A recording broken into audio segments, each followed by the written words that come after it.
अच्छा, तो अलजबरा जो फर्स्ट यूनिट है, this is unit 1 for SAT. इसमें जो मोस्ट इंपॉर्टेंट पार्ट है वो है सिस्टम ऑफ इक्वेशंस। अब टू टाइप्स ऑफ हम डिस्कशन करेंगे, एक सिस्टम ऑफ लीनियर इक्वेशंस है और एक सिस्टम ऑफ क्वाड्रेटिक और इक्वेशंस। अब इसको हमने डिस्कस करना है, आप जरा ध्यान से देखते जाना, मैं कुछ चीजें पूछूंगा आपसे, वो मुझे आपने बतानी है। अब सबसे जो पहली बात है, लीनियर इक्वेशन और क्वाड्रेटिक इक्वेशन में डिफरेंस सबको पता है क्या होता है?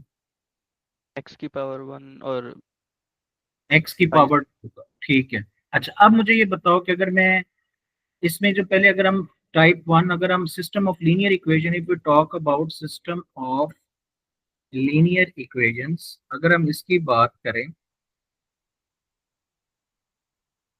सिस्टम ऑफ लीनियर इक्वेशंस की बात करें, तो इसमें फोर टाइप ऑफ क्वेश्चन आता है। तो पहले हम टाइप वन डिस्कस करते हैं। टाइप वन में हमारे पास टाइप वन। अब अगर मैं इसमें कुछ क्वेश्चंस, एक स्टेटमेंट लिखूंगा, आपने मुझे बताना है कि क्या आंसर हो सकता है। Statement is how many solution exist for the given system of, ये 100% एग्जाम में क्वेश्चन पूछा जाता है, for the given system of equations. अब मैं यहाँ पे थ्री एग्जांपल्स लिख रहा हूँ। एग्जांपल नंबर वन है,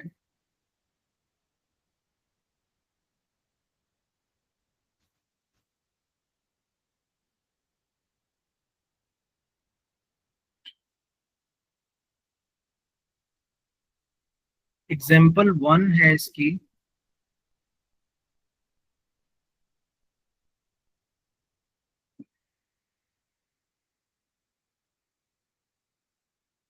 अब फर्स्ट एग्जांपल है बेटे वो ये है कि अगर मैं यहाँ पे एक क्वेश्चन लिखता हूँ कि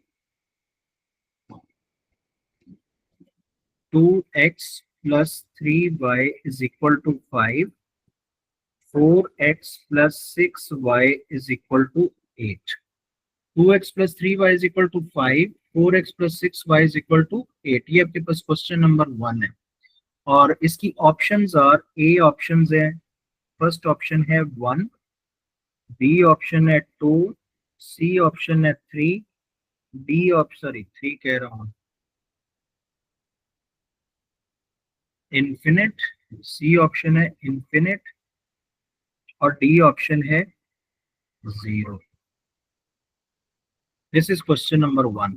question number two is 2x plus 3y is equal to 5, 4x plus, एक मिनट,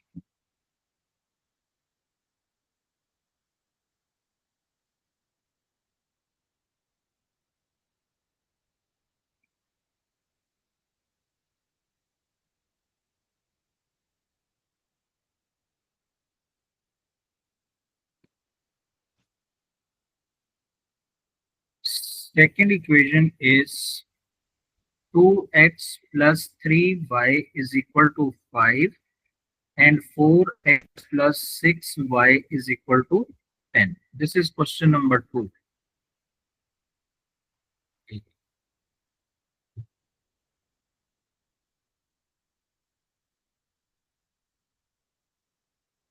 Question number 2.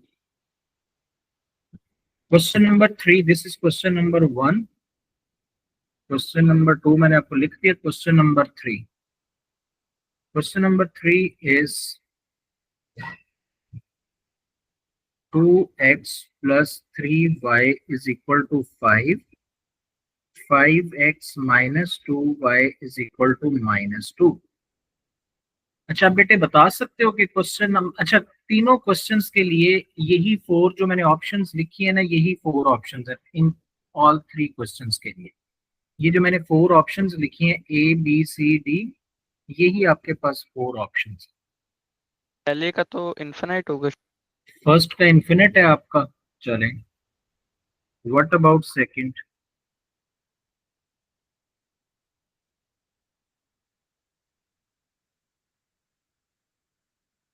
जी।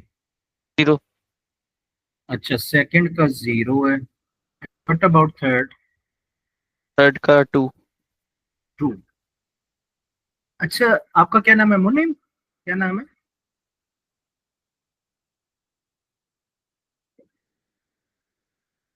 जी सर, जी मुनीम। बेटा। अच्छा मुनीम। अच्छा मुनीम बेटे, आपका एक आंसर भी ठीक नहीं है। अब आपको पता है कैसे टीम में अगर आप 6 to 7 क्वेश्चन रॉन्ग करते हो ना तो आपके 100 मार्क्स लूज होते हैं। अब मुझे ये बताएं कि आपने जो वर्किंग की है, आपने जो इन्फिनिट आंसर दिया, वो किस बेस पे दिया है? कैसे पता चला आपको किसका इन्फिनिट आंसर? ये जो कांस्टेंट्स है वो इक्वल नहीं थे। अच्छा, अब ये ना आपने 1 और 2 के आंसर को चेंज किया, थर्ड का भी आंसर रॉन्ग है। अब आपने क्वेश्चन की स्टेटमेंट देखनी है। क्वेश्चन की statement is how many solution exist for the given system of equations. How many solution exist for the given system of equation? ये आपके पास है जी कि कितने, वो कहता है नंबर ऑफ सॉल्यूशंस एग्जिस्ट करते हैं for this given system of equation. तो इसका एक वे ये है कि आपने जो नेक काम करना है कि सबसे जो मेथड वन है ना, मैथ इसके दो मेथड है सॉल्व करने के। मेथड वन है रेशो मेथड। मेथड वन आपके पास क्या है? Ratio method. Method one ratio. Ratio method क्या है? सबसे पहले आपने जो चीज ऑब्जर्व करनी है ना, वो ये ऑब्जर्व करनी है कि x के नीचे x होना चाहिए, y के नीचे y होना चाहिए, इक्वल्स टू कांस्टेंट के नीचे कांस्टेंट होना चाहिए। तो सबसे पहले आप इनकी रेशियोज लोगे। जब आप इनकी रेशियोज लेते हो तो x की x के साथ रेशियो लोगे, ये x की आप x के साथ बेटे रेशियो लो, तो आंसर कितना आता है? 2/4। सेकेंडली y की y के साथ रेशियो लो, y की y के साथ रेशियो है 3/6। पहले आप इसकी x की और y की रेशियो देखो। ये 2 1s are 2, 2 2s are 4, ये 3 1s are 3, 3 2s are 6। तो दोनों का आंसर क्या है? 1/2 इज इक्वल टू 1/2 है। If both x and y have same ratio, तो फिर आप इसकी थर्ड कांस्टेंट की भी रेशियो देखो। थर्ड कांस्टेंट की रेशियो है 5/8। अब देखो x और y में तो रेशियो इक्वल है, बट कांस्टेंट की रेशियो डज नॉट इक्वल है। तो जब ये वाला सीन एग्जिस्ट करेगा ना, ओनली x और y की रेशियो इक्वल होगी, कांस्टेंट की रेशियो इक्वल नहीं होगी। उस केस में जो नंबर ऑफ सॉल्यूशंस होंगे वो जीरो सॉल्यूशन होगा। क्यों जीरो सॉल्यूशन होगा? इस केस में आपके पास जो दो लाइंस बनती है ना बेटे, वो पैरेलल लाइंस बनती है। इस केस में जो दो लाइंस बनेगी वो कौन सी बनेगी? अगर पैरेलल। सपोज मैं एक ये लाइन बना रहा हूँ और एक ये लाइन है, मुझे बताओ ये दो लाइंस मैंने बनाई है। अगर ये दो लाइंस बनाई हैं तो मुझे बताएंगे दोनों लाइंस पैरेलल है, तो क्या पैरेलल लाइंस कभी इंटरसेक्ट करती हैं? बताओ, क्या कभी नहीं। पैरेलल लाइंस कभी नहीं? तो क्या फिर इसमें सॉल्यूशन एग्जिस्ट करेगा? नहीं करेगा। नहीं करेगा। तो जब अब ये चीज में माइंड में रखनी है कि जब भी वो पूछेगा ना कि हाउ मेनी सॉल्यूशन एग्जिस्ट, उसका जो सबसे बेस्ट वे होगा कि आपने x की रेशो y की रेशो देखनी है। अगर तो वो इक्वल आ रही है तो फिर कांस्टेंट की रेशो भी देख लो। तो अगर ओनली x और y में रेशो इक्वल हो, कांस्टेंट में रेशो इक्वल ना हो, तो वो लाइंस पैरेलल होती है, और पैरेलल लाइंस के केस में नंबर ऑफ सॉल्यूशन जीरो होते हैं। क्वेश्चन नंबर 2 पे आ जाओ। क्वेश्चन नंबर 2 में अगर मुझे बताओ कि x की रेशो ले 2/4, ये x की x के साथ रेशो और y की y के साथ रेशो, तो 2/4 और 3/6 दोनों इक्वल देखें। 1/2 इक्वल्स 1/2। अब इनके कांस्टेंट की रेशो, कांस्टेंट की रेशो 5 और 1/2। 10 रेशो देखो, वो भी कितनी है आपके पास? 1/2। 1/2। तो जब तीनों रेशियोज इक्वल होंगी तो हम कहेंगे ये लाइंस आइडेंटिकल है। ये दोनों लाइंस आइडेंटिकल है। आइडेंटिकल का मतलब एक ही लाइन को दो मरतबा जी। लिखा है। देखो बेटे, अगर मैं इस सेकंड लाइन को 2 से डिवाइड कर दूं, अगर मैं इस सेकंड लाइन को 2 से डिवाइड करूं तो आंसर क्या आएगा? अगर इस सेकंड लाइन को हम 2 से डिवाइड, 2x + 3y = 5। तो ये दोनों लाइंस एग्जैक्टली सेम बनती हैं। दोनों लाइंस एग्जैक्टली, इसका मतलब ये एक लाइन है, इसके ठीक है, ऊपर, दूसरी। इसके ऊपर ये दूसरी लाइन है, इसके ऊपर ये जो मैंने ब्लू डॉट से बनाई है इसके ऊपर, तो ये इन्फिनिट पॉइंट के ऊपर इंटरसेक्ट कर रही है। तो वो कहते हैं इसमें कितने नंबर ऑफ सॉल्यूशंस हैं? इस केस में आप इसका आंसर लिखोगे इन्फिनिट सॉल्यूशन। मुझे बताओ, यहाँ तक कोई कंफ्यूजन है तो आप पूछ सकते नहीं सर। हैं। क्लियर हो गया? जी अब सर। आते हैं थर्ड केस पे। थर्ड केस में सेम आप वही रेशियो मेथड अप्लाई करो। What is ratio? जब भी क्वेश्चन की स्टेटमेंट देखनी है, अगर क्वेश्चन की स्टेटमेंट ये होगी ना कि how many solution exist for the given system of equation, जल्दी से जो सबसे इजीएस्ट वे है कि आप उसकी रेशोज को अप्लाई कर दो। रेशोज को अप्लाई करोगे तो ये क्या बनता है, 2/5, 2/5। और उधर है 3O। अब देखो x की x के साथ रेशो और y की y के साथ रेशो डज नॉट इक्वल है। तो जब x और y की रेशो ही अनइक्वल होगी तो ये दो लाइंस नॉन पैरेलल होंगी। तो दो लाइंस जब नॉन पैरेलल होती हैं तो वो हमेशा इंटरसेक्ट करती हैं एट वन पॉइंट। देखो एक लाइन ये, एक लाइन आपके पास ये, दोनों लाइंस नॉन पैरेलल है। तो मुझे बताइए ये कितने पॉइंट्स के ऊपर इंटरसेक्ट कर रही है? एक वन। पॉइंट। वन पॉइंट पे, तो वन पॉइंट ऑफ इंटरसेक्शन होगा। इस केस में नंबर ऑफ सोल्यूशन वन होंगे। ए ऑप्शन इसका आंसर बनेगा। इसमें जो नंबर ऑफ सोल्यूशंस होंगे वो किसके इक्वल होंगे? वन के इक्वल। यहां तक कोई कंफ्यूजन है तो बेटे पूछ लो। नहीं सर। ठीक है, ये क्वेश्चन 100% एग्जाम में पूछा जाता है। अब फिर आते हैं क्वेश्चन नंबर 2 पे, टाइप 2। इसी क्वेश्चन में वो ये पूछेगा, टाइप 2 वो इसी की एक्सटेंशन है। अगर आपको ये कंसेप्ट है तो ये आपके पास buy one get one free वाला काम है।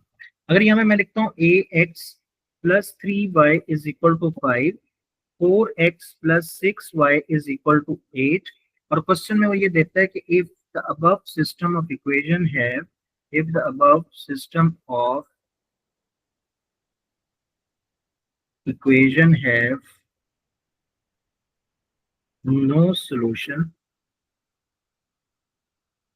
तो कहता है find the value of a, find 2।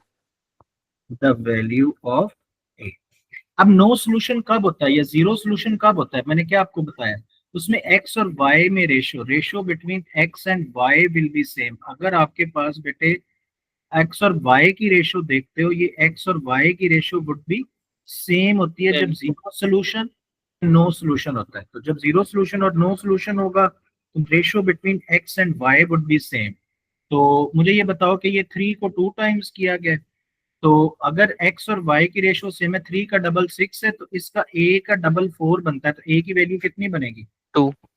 2। तो आप डायरेक्ट इसका answer a is equal to 2 लिख दो। अगर वो यही क्वेश्चन, वो यही चीज इस तरह भी पूछ सकता है। और वो आपसे क्या चीज पूछ सकता है?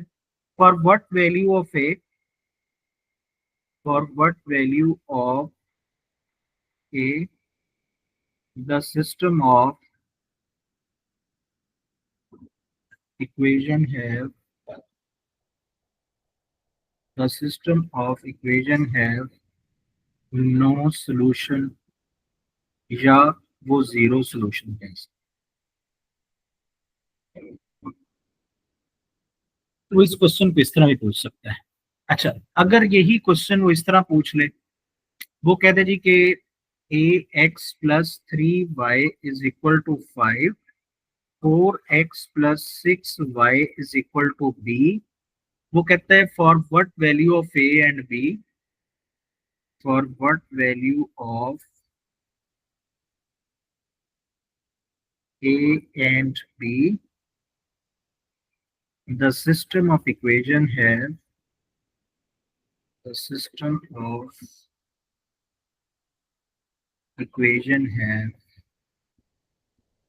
Infinite solution.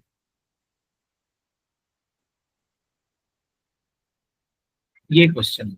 अब आप मुझे बताओ वर्ड कौन सा है? Infinite solution. इनफिनिट सॉल्यूशन के केस में क्या चीज बनती है? रेशो इक्वल्स होती हैं एक्स तो की और वाई करके की, मुझे और बताओ यार। ए होगा हाँ 2 तो फिर और मुझे बी बताओ, होगा 10। ए होगा 2 और बी बी होगा 10। होगा 10।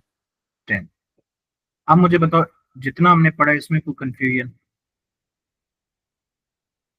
नो। अच्छा, अब आते हैं हम टाइप 3 पे।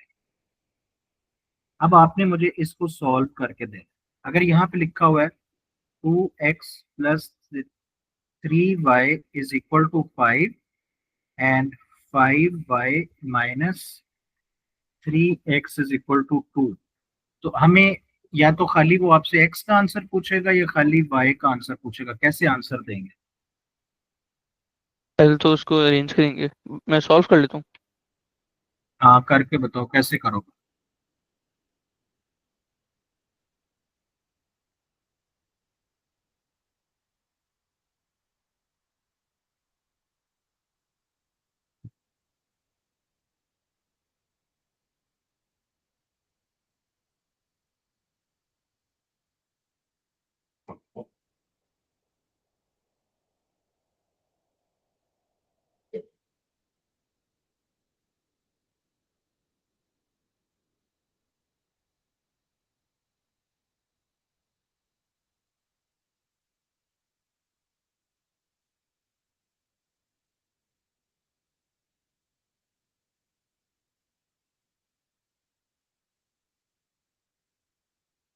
दोनों का आंसर 1 होगा, x भी दोनों 1 का y भी 1। आंसर। आप मुझे बताओ, आप आइडिया दो कि कैसे किया आपने। मैंने तो बस दोनों को यानी कि ऊपर वाली को फर्स्ट इक्वेशन को मल्टीप्लाई बाय 3 किए और नीचे वाली को मल्टीप्लाई बाय 2, फिर अरेंज करके उसको सॉल्व किए। अच्छा, अब इसको कैलकुलेटर यूज करके, क्योंकि यहाँ पे मैं calculator is allowed for Desmos both जी। सेक्शंस, तो आप डायरेक्टली कैलकुलेटर में भी आप अप्लाई करके सॉल्व कर सकते हो, जी या जी दूसरा वे के विदाउट कैलकुलेटर आप भी इसको, वो जिस तरह आपका रूटीन का वे, आप इसको सॉल्व कर सकते हैं। तो यहाँ तक ये 3 पार्ट, इसके 3 एग्जांपल्स हो गए। अब आते हैं हम फोर्थ पार्ट में। अब इसका जो फोर्थ पार्ट है बेटे वो ये है, अच्छा, अब एग्जांपल नंबर टाइप 4, ये लास्ट टाइप ऑफ क्वेश्चन है इसके, टाइप 4। टाइप 4 में हमारे पास ये गिवन है कि वो कह दे कि इफ 2, इससे बाहर क्वेश्चन नहीं आएगा, if 2 minus 3 is a solution of, if 2 minus 3 is a solution of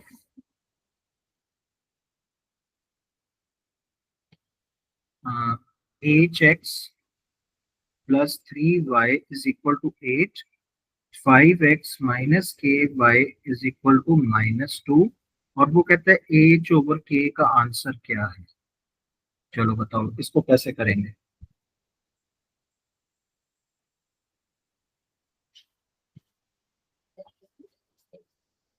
मैं जरा करके देखो। जी, करके बताओ। इसमें जस्ट आपके देखो x और y का ये सोल्यूशन इज गिवन, तो आप x की जगह पे पुट करोगे तो h times x is 2 plus 3 times y is negative 3 is equal to 8, and then 5 times x is 2 minus k times y is negative 3 is equal to negative 2. अब यहाँ पे answer would B 2h minus 9 is equal to 8, और 2h is equal to 17, और h is equal to 17 over 2. This is your first part. Second part is 10 plus 3k is equal to -2, तो 3k is equal to, ये बेटे positive 10 इस side पे shift होगा तो क्या होगा, नेगेटिव 10, जी। तो ये -12 होगा, तो k की वैल्यू -4 हो जाएगी। Now we need to find h over k। आप, तो आपने इसमें h की वैल्यू किसके इक्वल आ जाएगी, तो k की, h और k की वैल्यू आपने पुट करनी है। h इज 17 ओवर 2, देखो यहाँ पे डिवाइडेड बाय साइन, तो this is divided by sign, k is -4 over 1 लिख सकते हो, तो 17 over 2 division will be change into multiplication -1 by 4, answer would be -17 over 8। तो ये आपके पास इसका आंसर, तो आपका भी यही आंसर एग्जैक्टली सेम है। नहीं, मैं वो डिवाइड की जगह मल्टीप्लाई कर दिया था। हाँ, तो मिस्टेक की है ना ये बेटे, मैंने आपको बोला 6 to 7% रॉन्ग करोगे तो आपके पास इसकी वो 100 मार्क्स लूज होंगे। तो एक तो ये टॉपिक था, इसकी मैं आपको अभी, मैं जब क्लास खत्म होगी आपको बुक सेंड करूंगा, टॉपिक्स बताऊंगा, वो आपने करने हैं।